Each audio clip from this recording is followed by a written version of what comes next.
Salut à vous et bienvenue sur la chaîne. Aujourd'hui, on se retrouve pour une nouvelle vidéo d'actualité de foot. Alors, qu'est-ce qu'on a aujourd'hui? L'Italie, bonne nouvelle en vue pour la Juventus concernant Gonzalo Higuaín, encore son frère et agent Nicolas. Higuaín aurait finalement accepté de quitter le club, probablement pour rejoindre l'Inter Miami où il retrouvera Blaise Matuidi. Reste maintenant à trouver un accord par rapport à la prime de sortie que la Juve devra verser à l'Argentin. Dans un entretien accordé à Tuttosport, Nicolas Higuaín a déclaré « Gonzalo a encore une année de contrat, mais le club et Pirlo ont décidé d'un commun accord et de le saluer. Nous devons donc trouver un accord en vue d'une résiliation qui mettra tout le monde d'accord.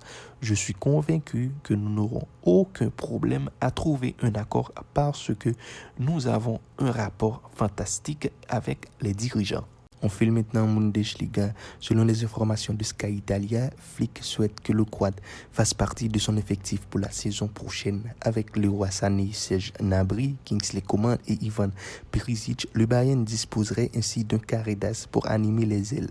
Le champion d'Europe a pour l'instant proposé 12 millions d'euros à l'Inter, mais les dirigeants italiens veulent récupérer au moins 15 millions.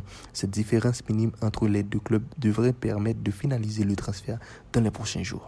Et du côté des merengues, selon le journaliste italien Fabrizio Romano, les négociations entre Everton et le Real Madrid sont sur le point d'aboutir et tous les voyants sont ouverts pour que le Sud-Américain retrouve Carlo Ancelotti en Angleterre après un prêt de 2 ans au Bayern et une année entière à cirer le banc dans la capitale espagnole.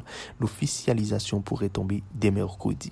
Toujours du côté des merengues, dans un entretien accordé à la chaîne Arte qui a diffusé hier un documentaire sur Toni Kroos, Zinedine Zidane dresse le portrait de l'Allemand. Je serais heureux de pouvoir dire que j'ai entraîné Kroos, c'est clair, comme Ramos, Cristiano, Ball. J'aurais aimé jouer avec lui, je me serais régalé, il est tellement fort techniquement. Toujours du côté des merengues, mauvaise nouvelle pour la formation madrilène de football parce que Asensio abandonne déjà la concentration de sélection en raison d'une blessure dès son premier entraînement. Toujours du côté de la formation barcelonaise de football, Arturo Vidal compte résilier son contrat avec le FC Barcelone et l'Inter de Milan est prêt à l'accueillir. Un contrat de 2 ans l'attend. Du côté des Catalans, vers notre focus du jour, Lionel Messi, après la réunion entre son père et le président de la formation barcelonaise de football, on dirait que ça sent pas la rose puisque le FC Barcelone poursuivra Lionel Messi et le club qui le signe si la FIFA accorde le transfert. Clash total du côté des Catalans. En Ligue 1, Kevin Volland maintenant est monégasque. L'attaquant complet et généreux Kevin Volland compile 77 buts et 62 passes décisives en 247 matchs de Bundesliga.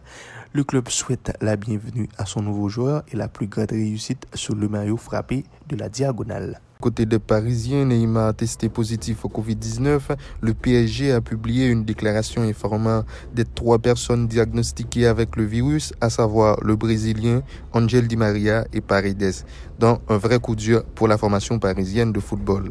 Maintenant, du côté de l'Angleterre, longtemps annoncé au Real puis au Barça, Donny van de Beek a finalement pris la direction de Manchester United qui a coiffé les 2 géants d'Espagne. Les Red Devils ont annoncé la signature du milieu de l'Ajax ce mercredi. Le Hollandais s'est engagé jusqu'en 2025 à Old Trafford. L'indemnité serait d'environ 40 millions d'euros. C'était tout pour aujourd'hui. Merci pour votre fidélité. On se retrouve ce soir pour une nouvelle vidéo et n'oubliez pas de vous abonner.